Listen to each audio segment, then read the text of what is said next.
There we go. Yeah.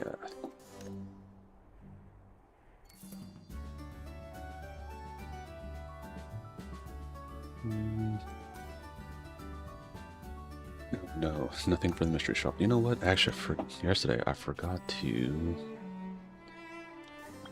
put on any high level gear that I have.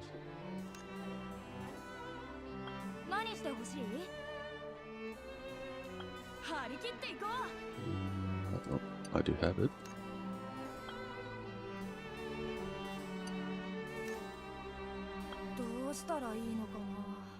No, don't have that. Ooh. This I don't need. Yeah. Darn. Darn. Yeah. I think we'll mostly be looking at the next patch is when we'll probably go really into it, get into the nitty gritty.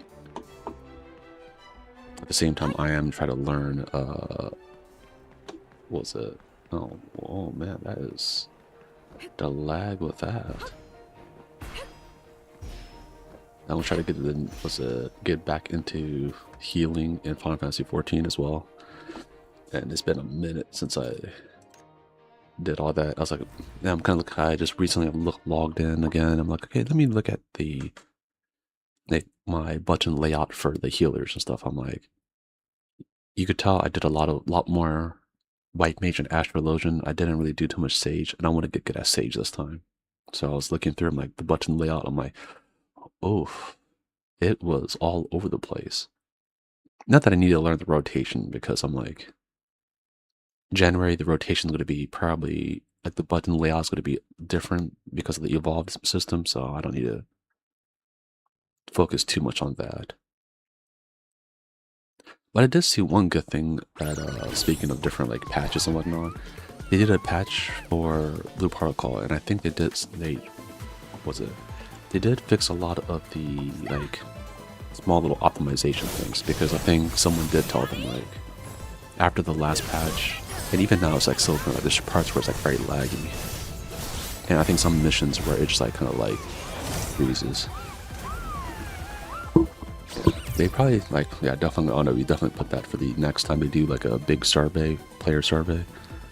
Definitely gonna be putting like, oh yeah, let's fix some of the like lag of, or the glitching when you do certain like story parts. Like every once in a while you probably see in the title where I'm like, oh man, like it's like, oh no, the game crashed or something. It's only crashed like, how many times have it crashed this season? Like twice, 2 or 3 times so far. Like season 1 and 2, no, it played smooth. Right? Is season 0 and 1? Season 2 and 3, I think they had more like little glitches here and there. Yeah, definitely way more than before. But on another note, oh, solo, yeah, okay, oof. What I liked about like the or not commissions, but the daily missions, it used to be, I think, in season 2. Yeah, season 2, it was a little bit more like it took longer to kill it, like the enemies, because it's supposed to be very easy, right? Anyone could do it at any level, really. It helps people kind of catch up with gear and all that. But yeah, the previous season, like season 0 and 1, I don't think they really count, because like everyone's account was pretty new. But season 2 was kind of like the bosses themselves, their mechanics kind of stop you from just like straight up killing them. It's almost like for anyone who's ever played Final Fantasy, Great Grand Order, is like when break bars were introduced. Prior to break bars, you could just do like, was it buff your character, like your main attacker, or with all the other characters, switch them all, do all this stuff, right? So you could do one like gigantic burst, and then just insta melt whatever boss you're fighting. Then they started putting in break bars, where like the break bar has so much health, and after you do that much damage, they're not taking any more damage than that. So if you have like 5 break bars, right, you're gonna have to pretty much wait 5 turns to kill this enemy, which is like good and bad at the same time.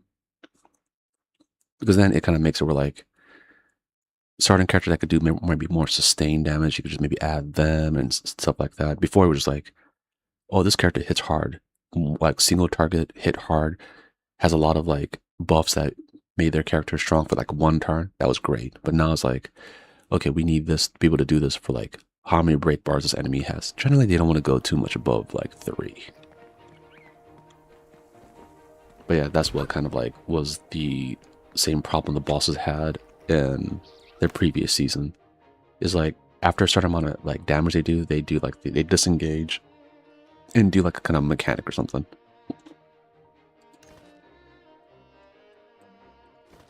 And that's what made the battle go a little bit slower. Yeah, that was season 2, but that's what I say, season 3, which we're currently in. You could tell that someone probably wrote that in the survey because then they definitely made it feel like, okay, no, you could like fully go and kill the boss or yeah, the boss thing for the dailies very easily. But if you do linger too long and you're too weak, they will start doing mechanics and things, and you could be like, oh, okay, I'm gonna have to actually like, no, engage with the mechanics. Kind of like when you get strong enough in any kind of like MMO or any game, really, like you can skip mechanics because just overpowering and brute forcing like them to their next mechanic that you want. There's even been bosses where like you don't want to do too much damage in the beginning to make them do mechanics of a certain like phase where you could like gain resource, like pretty much like let's say if you have like a super bar, you gain your super bar. Then after that mechanic is over or like that phase, because you don't like maybe that third phase is like it sucks or something. That's when you burst them down to like kind of force them into like phase 4. I was gonna say stage 4, but so that's something different. But yeah, that's what I think. Which I know with Final Fantasy we do that up sometimes. And I know we were kind of trying to do this in like Blue Protocol, definitely season 1, where I was like doing more dungeon content. There was times where like with the other members who were like, okay, or just random people, you could tell they kind of like, okay, this phase is gonna suck. So like they were like everyone was keeping their supers and all that stuff. So like right when like the next phase happened, then we just all like went crazy. Then it's like, okay, so it's like everyone kind of knew. It was like an unwritten rule. That's what I kind of like. Where they had like these like unwritten rules. For example, right? And once again, gotta go with Magic the Gathering Commander. In Commander, you have 100 cards, right? Your deck has 100 cards, and each one of them you can't have multiple of the same card. So for the most part, unless the card says like, oh, you can have multiple of the same card, unless it says it. But like, so you have just one of everything. So a lot of people, of course, like to use really expensive things and that, right? But I digress. The unwritten rule of that, one of the unwritten rules, right, is you don't, and depending on what bracket you're in, right, because there's like 5 brackets. Bracket 1, no one really plays it because that's like for people who probably just don't know how to play the game, really. Those like very weak decks that like maybe has like a weird theme, but no one really plays at that level. People generally are into because when you buy a pre-made deck, which they sell a lot, like before it was like every blue moon they'll sell it. Now it's pretty, you could get it anywhere. And some of those decks, right, depending on, I mean, you'll find out because if you try to buy a deck, you're like, wait a minute, this is a pre-made deck, a pre-constructed, right? And it's like expensive as hell. Like, what the fuck? The reason why is because the cards inside is either very expensive. So like, there's maybe a deck has like a card in there that's like itself is worth like $70 or something like that, right? And or there's just that deck, just like how it is constructed, it has like a lot of strong things, and then it will like manhandle anyone it plays, right? Eldrazi is a good example. Is like colorless stuff, for so like you don't have to worry about like, oh, using one of the colors like red, blue, black, green, white. is colorless, so you can just play whatever the hell kind of land you want. And it does like crazy shenanigans. That's all you need to know about the Eldrazi. If someone says like, "Oh yeah, you're like getting into Magic the Gathering," it's like, "Hey, I want to play my Eldrazi deck," you just know you're gonna have a bad time. Hmm? What the hell? Why isn't my... Uh-oh, that's not good.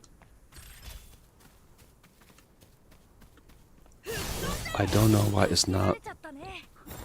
Oh. It was just not... Okay, hold on a second. It was just not, like, summoning for some strange reason. This was like, I was having a little trouble. User error, maybe. Probably. But yeah, going back with the Eldrazi stuff, right? There's certain decks that, like, if you buy it now, and that came out, like, maybe quite a few years ago, and it's still expensive. It's because it's that strong. Unlike some certain other ones, right? You could buy right now probably like $50. Maybe even less. Okay, uh-oh. Okay, there we go.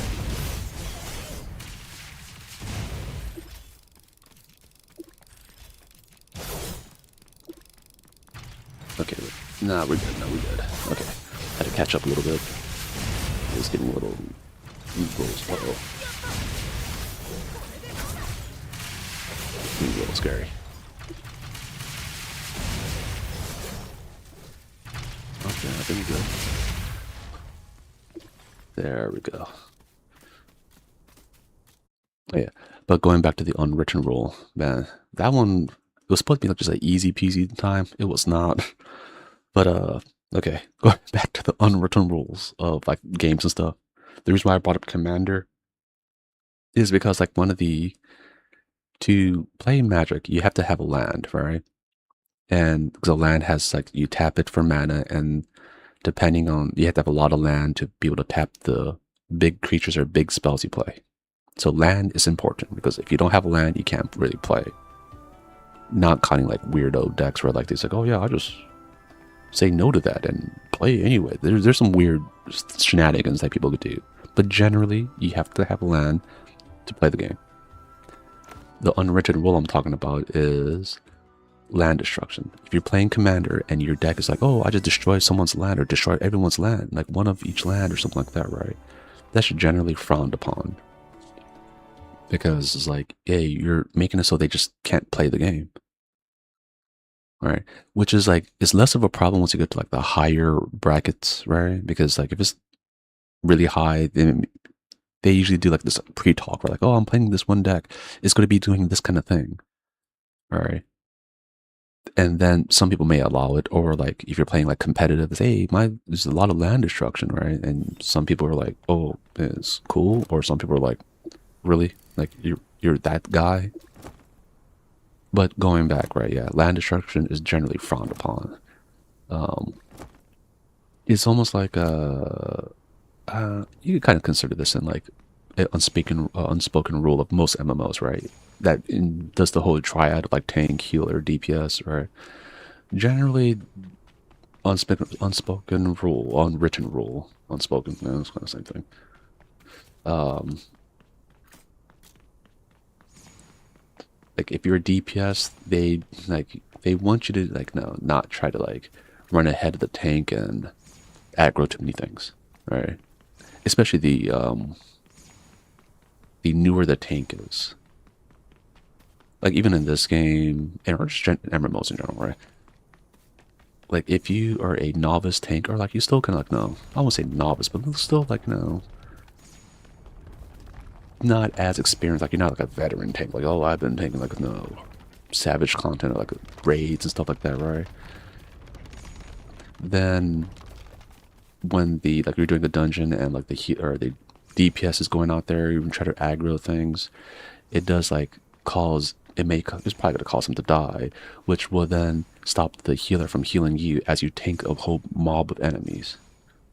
The reason why I say that for like novice tanks is because depending on what game you're playing, and how strong the tank is of that game and how geared you are, you could just be like, oh yeah, I'm good enough. Like I'm so strong. You could no, the whole team could just be trashed, and I could carry you. At one point, Warriors and I believe it was it no Endwalker, Warrior, the Warrior tank, and Final Fantasy 14 was so damn strong at one point for like not super high level content, but like just normal content, right? Normal dungeons and whatnot was so strong that the tank would just be like, oh yeah, by the way, hey healer, you don't have to focus on healing me. Just do it minimally. Like let's say if you're a sage, you can just use the Cardion thing on me and kind of passively heal me. Besides that, I'm good. And they just run off. And you're like, oh damn. I have seen that where like a super Chad tank is just running around. It's like, don't worry, I got this. And in his mind, he's like, you guys could do whatever you guys want to do and play however you want. I'll make sure nothing attacks you, and I will keep everyone alive. Like, oh, and I will keep myself, actually more like I'll keep himself alive. I've seen some tanks that are like so good that like, mostly paladins, they have that one move where they could heal like another DPS member, which I have a feeling Blue Protocol is eventually going to do. I have a feeling they're going to make a tank that could like pseudo heal other people. I think right now we only have like we don't have a great sword tank. Like a Dark Knight. We don't have that yet, but I think they're going to add that one. They're going to add. They're going to. I think for the 1 year anniversary. So we only have what 64 days left for that. They're definitely going to add a tank and a healer. I have a feeling. I think they would add 3 classes. They want to have more variety in tanks, more variety in healers, and maybe throw in a DPS. For healer, they could go with a few, because there's a few that they already showed. The DPS, I think, is going to be like twin guns. Because that has been shown. I think that one... Oh, what? Someone's actually over here?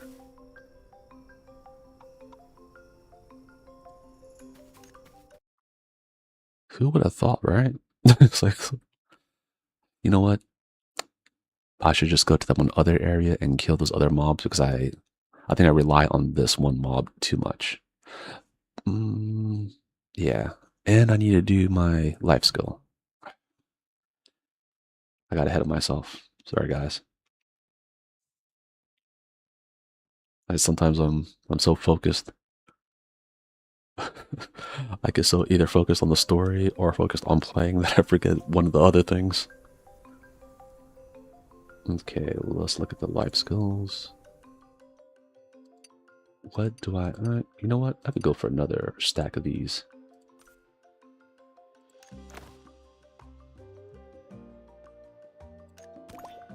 There we go. Yeah, the reason I've been talking about Final Fantasy 14 a lot now is because after the Evercode trailer came out, I've been looking at it a lot more. And I was like, oh, you know what? I'm actually getting hyped for the game again, which is good.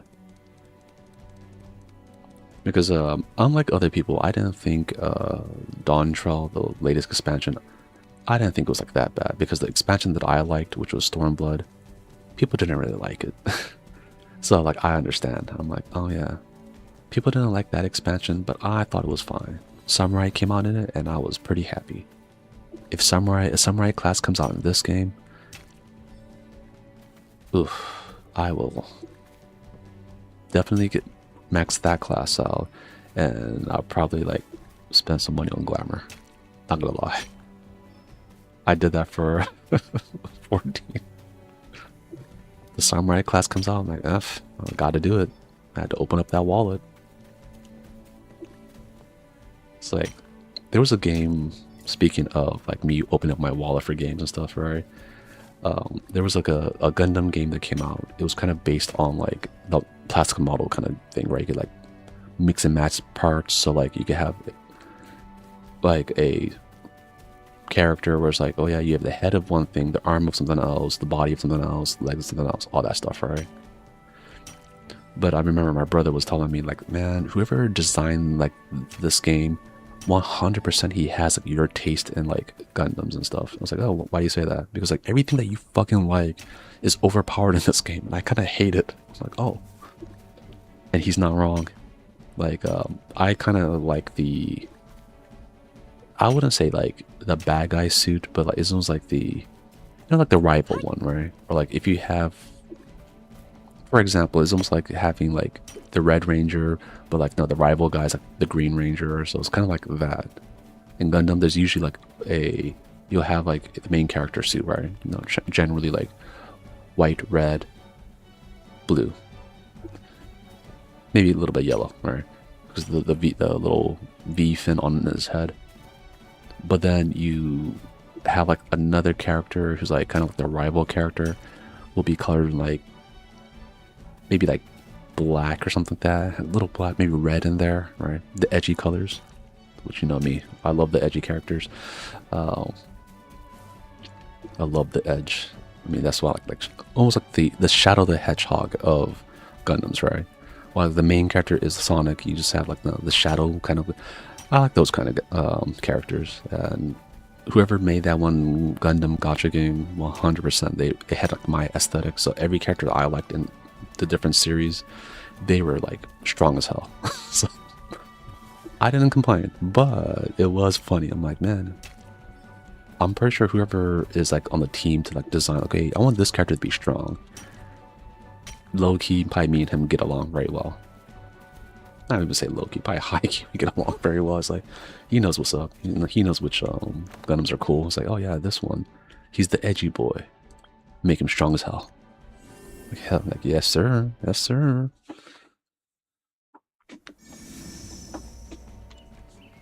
I mean, I gotta do that even. Uh oh.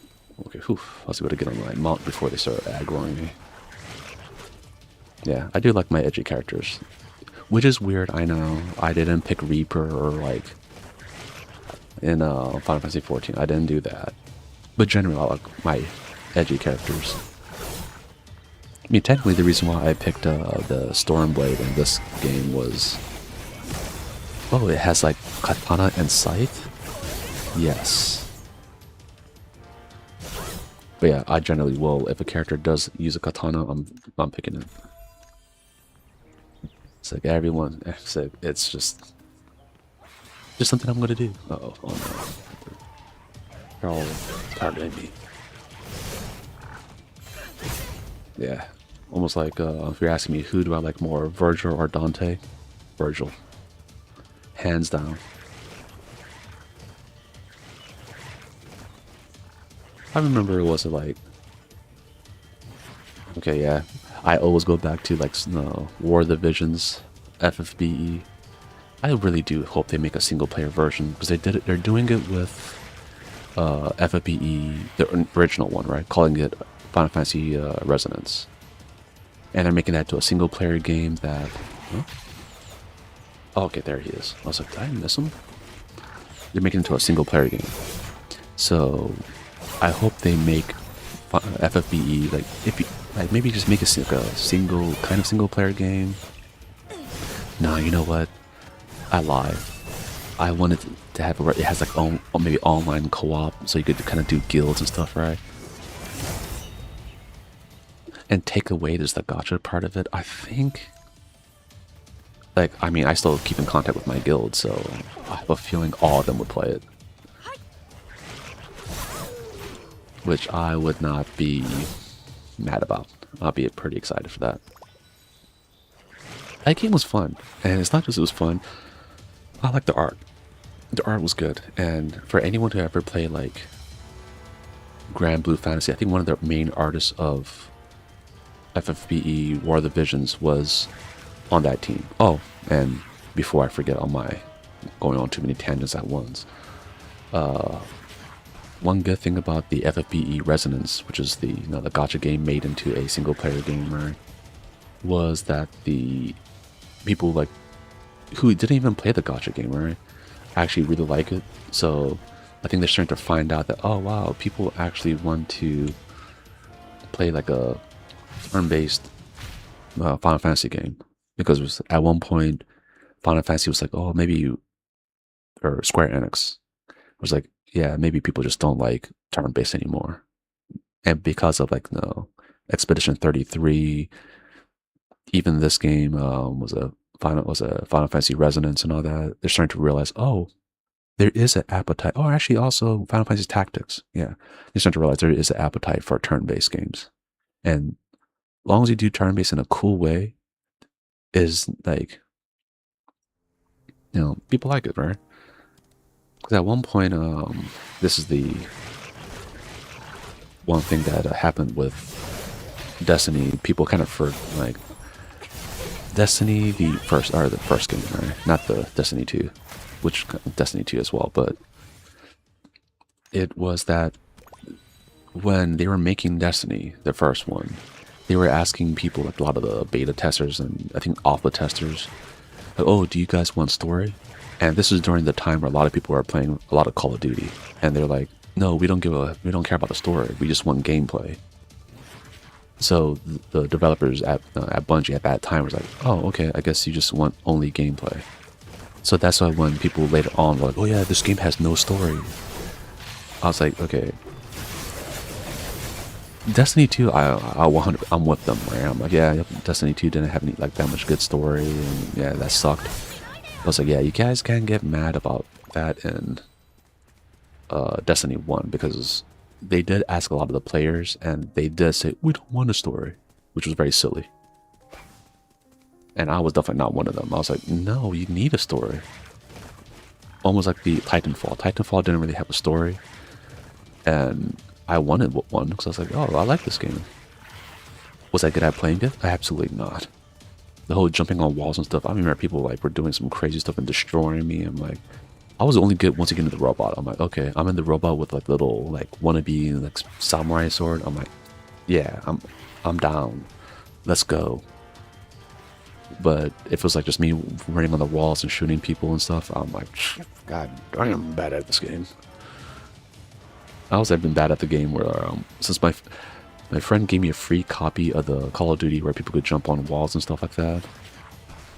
Lord, I was bad at that. I got it for free. I was just like, damn, I'm so bad at this. I mean, I was even bad at as I got older. I don't have the reaction time, so I played one of the other, not the recent Call of Duties, but one of the other ones.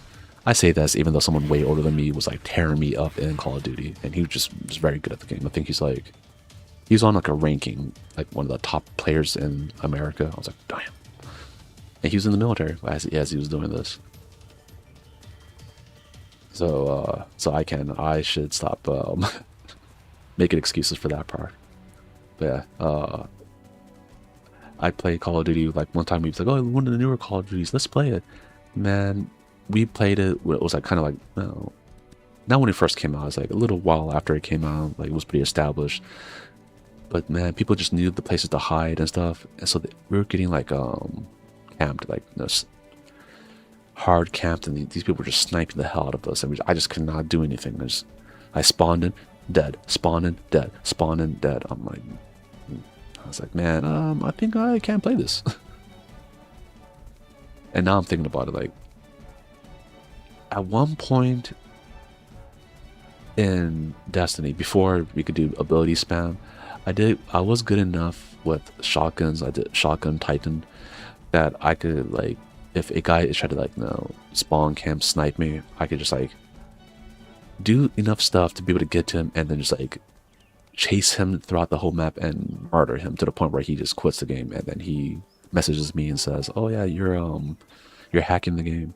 It's like, nah, I'm just playing with like two other people that every time they tell me where you're at, I just beeline it towards that guy. And actually at one point it was so bad where this guy was like hard camping that even his like, and everyone knew I was killing him because I killed him a lot. I think at least 24 times in the match.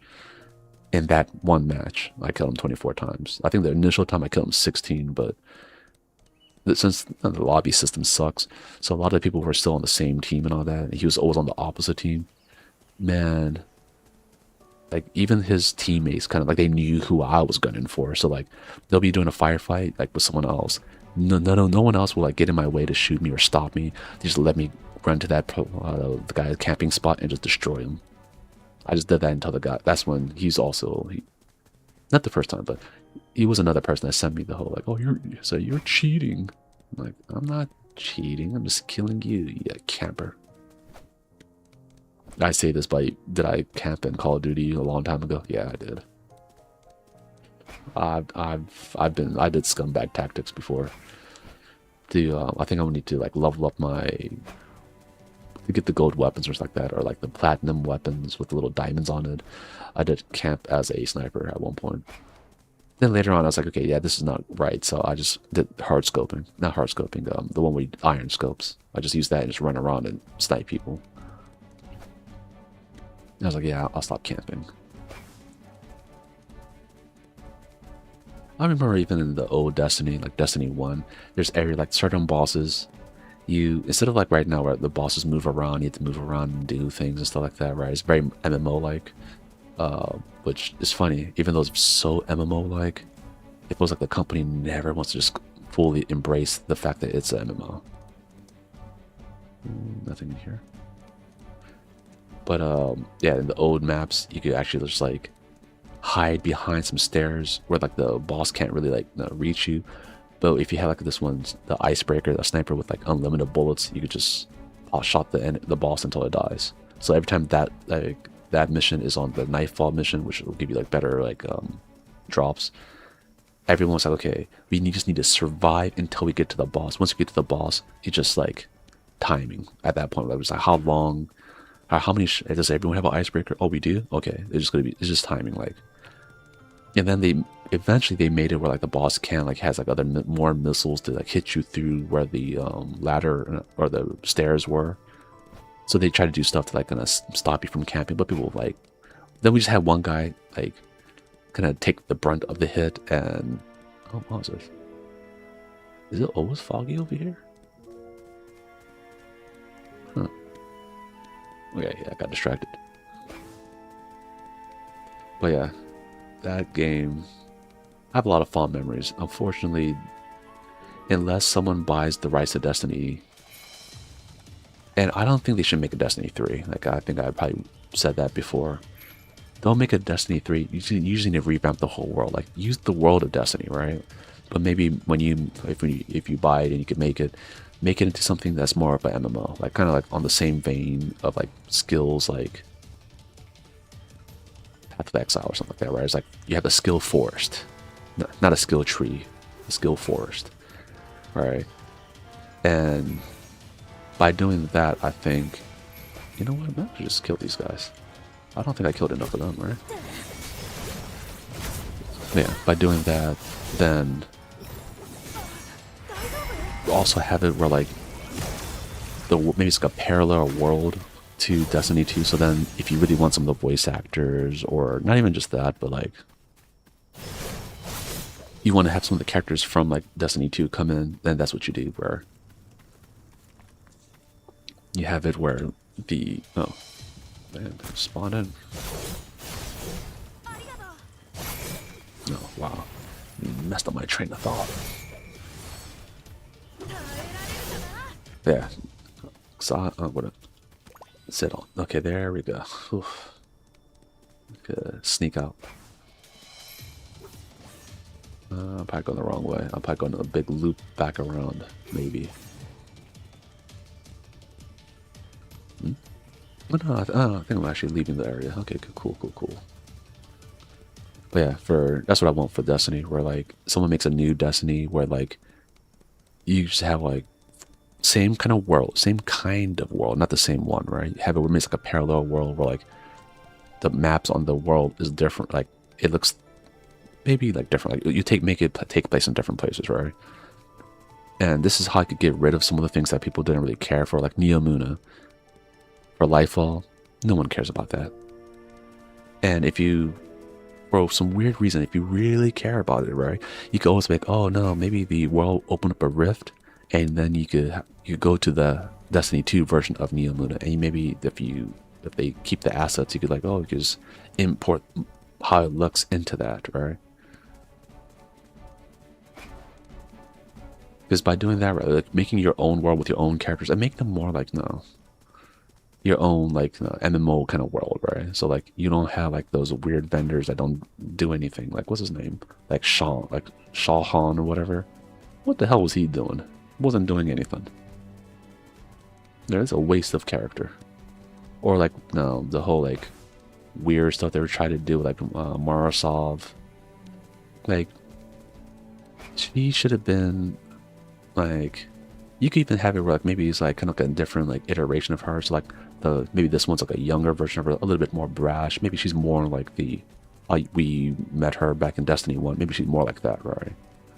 And then you could have it maybe later on storyline. She meets like the other parallel self, where she's like, oh, this one's like kind of like a more chill version of herself or something like that. And that whole kind of dynamics and stuff like that. And maybe in this world, like one of the mentors, it wasn't Osiris. Maybe Osiris is the hot-headed one, and oh my god, the Titan. The Titan with the helmet. Oh no. Save 14. Oh, okay, I got it. Like save 14, maybe he had the where maybe he's like the mentor, like he's like essentially taking the world over Osiris kind of character. And Osiris is the one that's like the hot-headed one that's always out on missions and stuff like that. Yeah, you just play around with it, right? I think by doing that, I think that'll probably put a little bit more like people who know Destiny 2, right, would know the characters. Like, oh, Osiris, oh, Saint 14. But people who don't know, right, you have a new version of them. So like, even for the people who have played the game, they're like, oh, this is their different take on the same characters. So it'd be like a little exciting, almost like if you read the comics then of Marvel, and then you watch the movies, you'd be like, oh, I know the characters and kind of how they're like, but this one's a little bit different. So like you could have stories that still like shock you, like, oh, that's what they're going with. I think that could probably do really well. And that's why I was like, you don't need to make it Destiny 3, make it your own world. And then by doing that, and they're like, no, multiverse thing, because they technically do multiverse or whatever shenanigans in Destiny as well. This was like, even like my dad, who's like a very Marvel kind of person, like he actually likes Marvel and DC, but technically I think he might like DC more. But he doesn't know a lot of Marvel stuff, right? But for like, even for him, right, having stuff like that where he like, but he also gets kind of upset sometimes, or why did they do this to my character? I can't say much because how they butchered Ghost Rider. But good news, Ghost Rider is going to be played by Ryan Gosling, and he is, yeah, they're going to make a new Ghost Rider. So and now with the CGI that they have access to in Disney, because Disney owns Marvel. Yeah, with the power of their CGI now, they could finally make a good Ghost Rider movie. I'm like, thank God. But before their effects, weren't that great. So that's the reason why I think they couldn't really do too much with Ghost Rider. His fight scenes kind of sucked, because I think there was like a dude wearing like a helmet. I think especially in the second movie, which was god awful, where like the practical effect of the dude wearing the suit with the flaming skull and all that, like, I know that's fucking dangerous as all hell.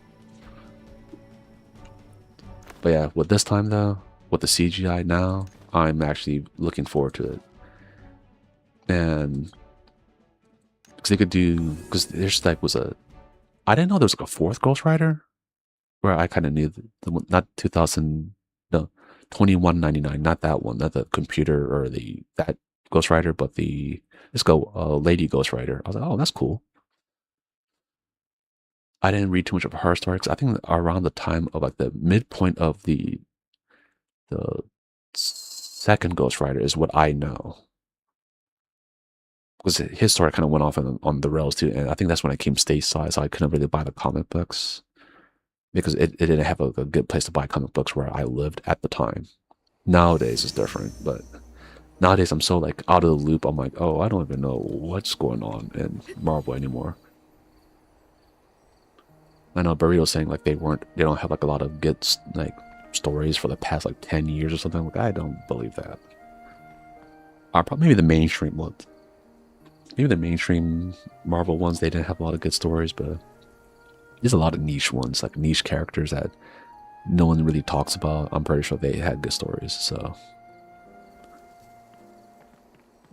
with that, I think you probably guys heard me yap enough about uh, that.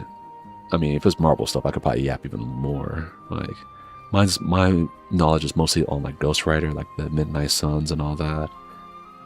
Um, yeah, I think maybe Ghost Rider is like, I mean, is at least one of the characters I really like. Even though I do like another character called Count Abyss, no one really knows him. He fought Adam Warlock back during the Infinity Watch time. He's like, I think, one of the main antagonists during during that saga. Which I think it was. What was? I'm trying to forget. Like, I used to have like a list, like, oh, my favorite Marvel characters. It was definitely Count Abyss and Ghost Rider was there. The Black Knight was also kind of cool, but they don't. He was about to be showcased in the Marvel TV series, but that never really came to fruition, or the movie series. He was like hinted at the Eternals, I think. But yeah. See what happens. I was about to end it, but then I started talking about like Ghost Rider and stuff, and I'll be yapping. It'll be like, as Milk would say, like a Midwestern goodbye, where I'll be like, oh yeah, I'm gonna get off now. 1 hour later, it's like, oh damn it. Yeah, that's like my weakness. Like, if I certain topic, like talking about Gundams and stuff like that, I will probably like end up talking extra long. Like, yeah, it'll be like it'll be 30 minutes, quick and easy.